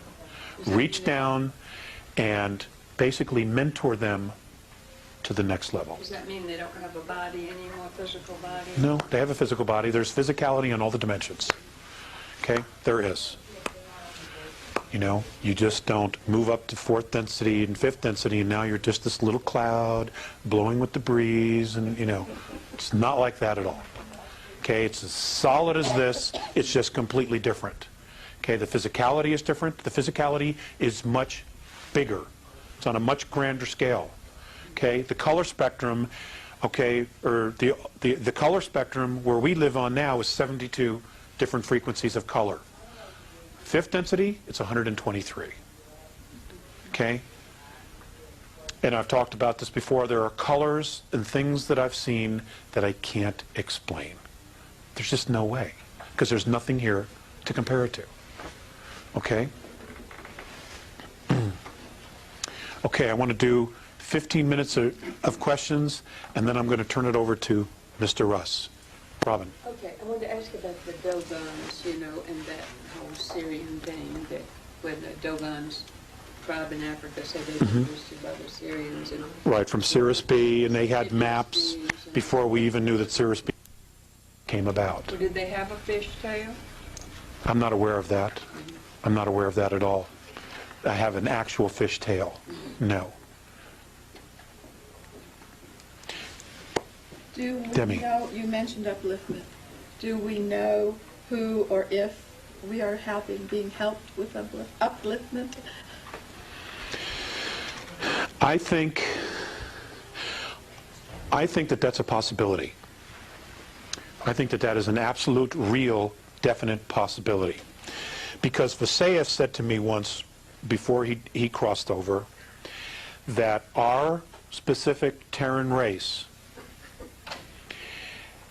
was one of the most promising human species that they had seen in a very long time. Okay? Despite all the other crap, we were one of the most promising. However, and I'm giving you my own opinion now, based on what I know. I don't know this as fact. But if the Andromedan Council does what they're planning to do next year and try to remove all regressive presences, extraterrestrial presences, off the planet and the moon, if they do in fact do that, Mornay has said that they are planning to just sit up in space, we will all see them, and watch us for anywhere from 2 to 4 years in our time. And what they want to do is they want to see how we are going to react with each other when we're not being manipulated. Will we in fact come together? Okay? Now the point that I made this morning was there was a period of 300 years where there was absolutely no extraterrestrial intervention. And what happened? We dusted off the monarchies of Europe and we created the United States of America. The United States of America, ladies and gentlemen, was never supposed to happen. It was an accident. It was never supposed to happen. Okay? The royal families of Europe, who were connected to the extraterrestrial lineages, were never supposed to lose control. Never. And once America opened up Pandora's box, a lot of people followed. You know, because we had all been sick of the tyranny, you know, and we still are. Go ahead. Well, to follow up kind of on that, anything you might be willing to say about shape-shifting, royalty, draconians, that sort of thing? I had this conversation earlier as well with a member of our audience. Shapeshifters. Does technology exist where someone can create a holograph around themselves? Yes, the technology does exist. Is that technology presently being used on Earth? The answer to that is no. Okay, now, can a regressive entity take over a human body? The answer to that is absolutely yes. And the process is actually very simple. They abduct someone, they bring him to death very slowly, and the moment his last breath, his essence, leaves the body, they replace it with another. Several moments later, that person, that body will rise off the table. It'll be the same physical body, but inside it has a completely different agenda, because now it's a different soul. That technology does exist. Would you call that a weapon? Yes, I would. Would they have the memory of the original body? Yes, they do. But my understanding is that there's anywhere from 3 to 7 months where there is a transition period. And generally when it happens to a major figure, they will be out of the limelight or be very rarely seen. Okay, when that happens, because they're still adjusting. Now let's talk about that some more. The word is Well, or what some people have said is, well, I saw them turn into a reptilian. I actually saw the reptilian. Now, that's probably very true. Now, that doesn't mean that they're actually a reptilian and they're just, using technology to look like a human being. It's a human body. But you got to remember something. Reptilians are not used to the extremes of emotions. They don't have emotions like we do. Okay, in fact, many of the human races out there don't have the extreme of emotions that we do. So what happens is that if there's a situation where the body gets excited, because it's a human body, that's what it does. It's this huge antenna. When it gets excited, the reptilian soul inside doesn't know how to act. Okay? So he probably either gets frightened or he gets alarmed. And when he does that, because they're extremely powerful souls, okay, you see a projection of themselves. You see the projection of themselves in their auric field. You will see it, okay, because they're not used to the emotions. They don't know how to handle it. And that's part of the transition period. That's what I've been told. Well, can an original reptilian have sex with a human being? Yeah, but no offspring will come of it. If there's offspring, it's because there was a genetic manipulation. Why would they do it then? Just I actually don't know that it actually has been done, but it can. They do have a phallic. The mating claw. I'm sure that comes into play. well, I mean, I've run into that with some people. Some Could be. Maybe they just want to, maybe they're trying to experience, maybe they've been watching humans do it. They see the heightened emotion and passion and the rush that we get at that moment, and maybe they're trying to experience it themselves. well, they say they are attracted to, orgies and Well, because of the emotion, right. Different races on Earth. Why? Are they different combinations of this 22 or what? Yes, they are. Yes, they are. Do you know what ones or what? I know some of them. But I'm not prepared to talk about that tonight. But we will do it really, really soon. I promise within probably 4 weeks it'll be up on the website. Okay? So that, I'm extremely motivated to create a scorecard. Okay? So that everybody knows who everybody is. Especially if this thing is coming down. We need to know. Or at least the information needs to be available. Those who want to know will find it. Alex, you don't have to answer this if you don't want to, but are the Caucasians all from one strain, or are we a mixture? We're a mixture as well. We all are. We're all a Heinz 57 with a moderate to good temperament when we're left alone and not provoked.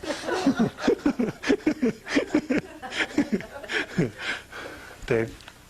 When they remove the regressives, that must mean Washington's going to be 9 on the empty, but Is there some suggestion? I hope you don't have a problem with that. is there some suggestion how we can take the planet back? It's going to be handed to us. But what we do with it after that will be entirely our responsibility. We will be handed back the planet. I know for a fact that discussions of a download of all of humanity has and is being talked about, where everybody is given exactly the same data of who we are, where we're from, who these beings were, and how we've been manipulated. They're going to basically say, okay, here's the truth. And I don't know how many people are going to be able to handle it. If that happens, they've talked about it. I know that there will be some contact of some sort after the extraction occurs. Then they're going to withdraw and they're going to watch us. Now, if we will be totally self-responsible for this, depending upon what it is that we do with each other and with our own ecosphere, biosphere.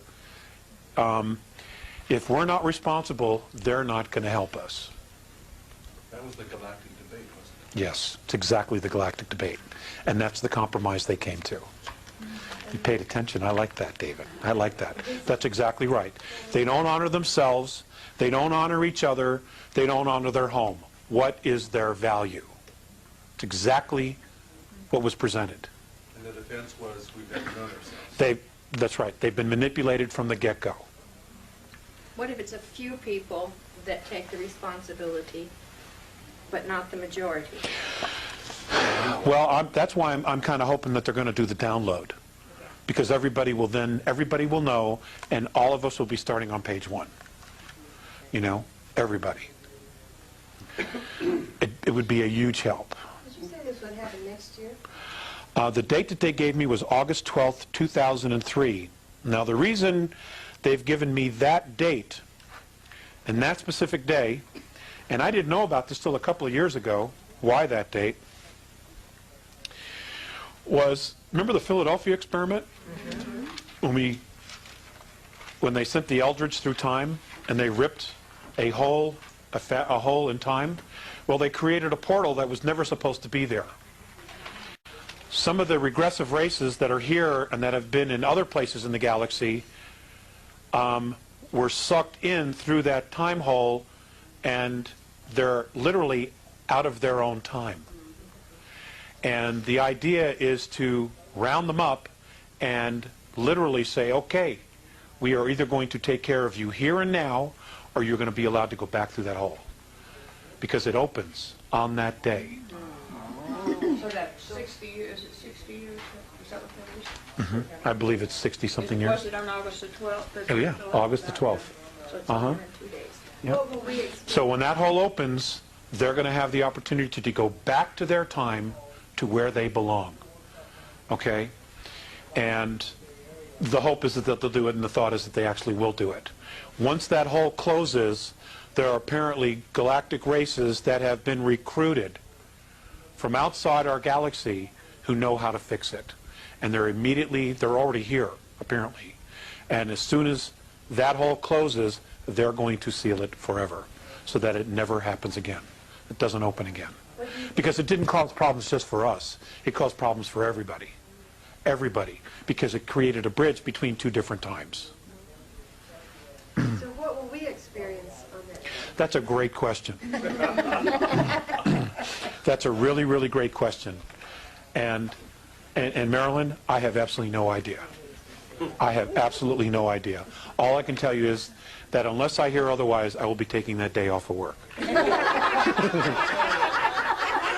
If it's been postponed, I'll go to work. If I haven't heard any change in the schedule, I will be not going to work that day. It's a sick day.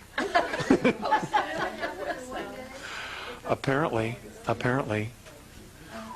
is there any correlation between this event and the approaching of Planet X? That's a great question, too. Planet X. 2 years ago, and I'm on the record as putting this on the website, the Andromedan, the Nibiruan, a portion of the Nibiruan family, the Enki line, approached the Andromedan Council and asked for permission to enter our solar system to retrieve mining equipment, okay, and other materials that they had left behind when they left here. There was a considerable amount of debate. The Andromedan civilization itself was staunchly against it because the Nibiruans are not known for keeping their word. Okay? However, the Andromedan Council itself ruled, okay, we will allow them in. And they are in fact coming. Now, what is coming is not a planet. It is in fact an intelligently guided planetary-sized craft. Okay? It can maneuver, it can change direction, it can come and go anywhere it wants. All right? It is not in an orbit, like we've been taught. Okay? It is not. So if it's a That- spaceship, It is a spaceship. Not hurt. It's just a very big one. it's not going to Well, it can hurt us, you know, if it comes too close to us. Its field will in fact cause a lot of problems here. Is it But as at the big same as- time, what? Is it as big as they say, 4 times as big as? Oh yeah, sure. Oh yeah. There are motherships. The Andromedans have told me of races that have mothercraft from the Andromedan galaxy that are twice the size of Jupiter, that house over 1 billion beings on it. That's amazing. I can't imagine being stuck with the same people. Well, let me just finish with the Nibiru thing, okay? So they're coming. What's going to happen? I have no idea. I can honestly tell you this, though. The Andromedans expect them to not keep their word, to just pick up their mining materials, okay? Much of that mining materials are in the rings of Saturn, for the record, okay? And Mikey, I know, will address that issue, because he's got some information he wants to share from his own sources, okay? So another question, a couple more questions, and then we're going to stop. The regressives? It's entirely up to you, Mike. It's your gig. You said the removal of all regressives. Regressives. I mean, hybrids, etc. Yes, ma'am. Yes, ma'am. Now let's talk. That's a great. You made me think of something that I hadn't put in there. Okay. Now exactly what is a regressive? How do they know who is a regressive extraterrestrial or hybrid? Okay. The Andromedans monitor when they start, and they come in, send in their teams to start studying a planet, a race, for induction, for mentoring. What they do is they monitor their chains of thoughts. Okay? And it is by their chains of thoughts that they can tell who's evolved, who's regressive, who's benevolent, who's empathetic, etc., etc., etc., by the chains of thoughts. They have technology that literally, it's more than just a picture of a brainwave. Okay? It's like a photocopier. Okay? It literally, you take a brainwave and creates a picture of an intent and of a thought.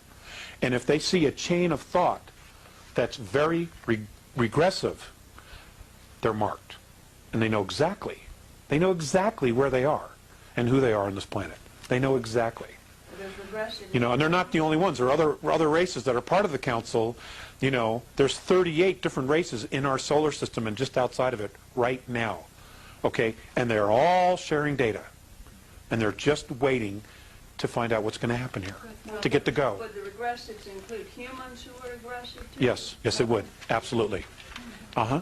So it's not anything to do with your percentage reptilian or anything else. It's a lot of other things. Like, It's a lot of other things. like a Hitler would be But considered a regressive. He would be considered aggressive, but is he a walk-in? If he's not a walk-in, he stays. We'll have to deal with him. If he's a walk-in, he's out of here. Okay, because he's not the soul. He is not the birth soul. Okay? Okay, are we all clear on that? What's that? Many of them are walk-ins. You know? Many of them are walk-ins. Yeah. There is one family, and I've been told not to say because it would get me in a lot of trouble, but I'm going to tell you the circumstances. There is one family where the children are birthed of the line, okay, and when the child reaches 3 years of age, the exchange takes place. Yes. Now, this same family, okay, is basically used as a carrier. They're not the actual genetic lineage, but they have been propped up to be the genetic lineage. Wouldn't start with the food, would it? Do you follow what I'm saying? Okay. So they're not actual lineage, but they've been assumed to be? They've been propped up to be the actual lineage because that's the lineage that this particular race has chosen to walk into. Been used for breeding purposes. Breeding purposes. Thank you. I just didn't want to come right out and say that. It gives me the creeps. Some of the Illuminati will be removed, some will not be removed. The walk-ins will be removed. The actual alien genetics beings will be removed. If they are in fact true Terrans and they're just sons of bitches, we're stuck with them, okay? Because that's our race. The fact that they have a mental psychosis is not a problem that the extraterrestrials, that the Andromeda Council wants to deal with. You know, we need to deal with that. We need to take responsibility for our own race, okay? And again, it goes back to the traditions, okay? The actions of an individual are a reflection on the clan and the species, okay? And that's what they live by. You know, and there's going to be a big curve, learning curve for us. Big. If this all goes down the way it might go down. I honestly don't know. You know? Yes, Sandy. Have they already Okay, Michael, got couple minutes. people marked? I mean, some way that they've got them, are they already studying the regressives from the ones that are going to stay? Is there going to be some sort of a mark on people? Yes, it has. And it's already taking place? Yes. It hasn't already taken place. But they know exactly who is leaving, and they know exactly where they are. But there isn't a mark that somehow... Like what kind of a mark? They don't need a mark or anything like that. They got the brain waves. Yeah, okay. They've got their chains of thoughts. Okay? What they do is they plug it in. They have their own type of satellite machinery. Okay? And they plug in this brainwave frequency. And their computers, which are incredible, monitor every move they make. And they're recording every thought and every action that they make. And they will answer for it. They will absolutely answer for it. Alex, would you think that... 2 more questions and then I'm going to retire. Would you think that those that are in this room and other rooms similar that you're talking to, that the reason for it is being that we will be there to possibly help with the transition? Because I would we think know so. that ahead of time? I would think so. Absolutely would think so. Got to learn the transition first. Right. This is what Right. he's telling us, what we need to learn how to stay. I don't know what she means by transition. The removal You mean of the to Help the removal. people that are staying? No, when we find out about, when we're given all of the downloaded information as to who we... People are not going to know how to process it. I mean, like you know, like your devout Jewish people, your devout Christians, they're going to have a really hard time transitioning with this information. Okay? Because all of their belief systems are going to implode, you know, big time, you know, and they're going to need to process this, you know, and it's going to be one hell of a interesting experience for all of us. So you mean the control of religion will be exposed? Yeah. Oh, it'll be gone. It'll be gone in a heartbeat. 9 out of 10 people listening to you would think you ought to go to the loony bin. I've been told that. I've been told that. Therefore, it will be You know, but very- fortunately my wife and my children don't think so, and that's really all that matters. That's why it'd be You know? very difficult, because you're Sure, telling us sure. Well, you know, they're going to see extraterrestrials. They're going to see very large spacecraft. They're going to see hundreds and hundreds of miles, maybe thousands of miles worth of motherships in the sky. You know, and I mean, are they going to look at me and say, "I don't really see that"? You know what I'm saying? You know, and then who's in denial here? Okay, that's why, and I think that there is a move to really educate people, and I think that there are elements within world government that are benevolent, that are really trying to solve a very difficult problem, that are trying to help, and I think that's why the Disclosure Project has been allowed to get off the ground. Because for those of us who have been studying this information, that's the smoking gun, you know, and you know, that whole thing is, it's about the speakers. It's about the guys telling their stories. It's not about Stephen Greer. All right? And I want to make that crystal clear. I think Stephen's done everybody a great service, but it's not about him. It's about the guys on the tape that are putting it on the line. It's my bride. because Baby fell asleep. Even people like us here, it's almost mind-boggling. Yeah, it is. The enormity of the whole situation. My wife and I talk about this stuff at dinner. We've had Mike over to the house several times, and you know, we talk about it. And the frustration for us is, well, you know, how do we get this information out there? You know, it's hard. It's hard, and all I can do is offer it. You know, I can't make a living at this, that's for sure. You know, one more question, and then Mike. Dara? Because we're here, we believe, and that we've taken the initiative, would it be possible that the environmentalists may want to also include us as like spokespeople for the lay people, that they would assist in contacting us, or are they going to take a stance and not in our face at all with the No. I've been talking to them for 15 years about adding more people to the list. No, that all of us here in the room would be open to that. Right. my understanding is that many people in the next several years are going to be contacted. But depending upon the lineage, the extraterrestrial lineage that is dominant in your physicality, it will be that clan or that star system race that will contact you. That's how it's done. It's all about the lineage. Out there, and it is here. It really is. Okay? Ladies and gentlemen, this has been such a pleasure for me, you know, to get a lot of this off my chest and my head, and maybe the hair will grow back now.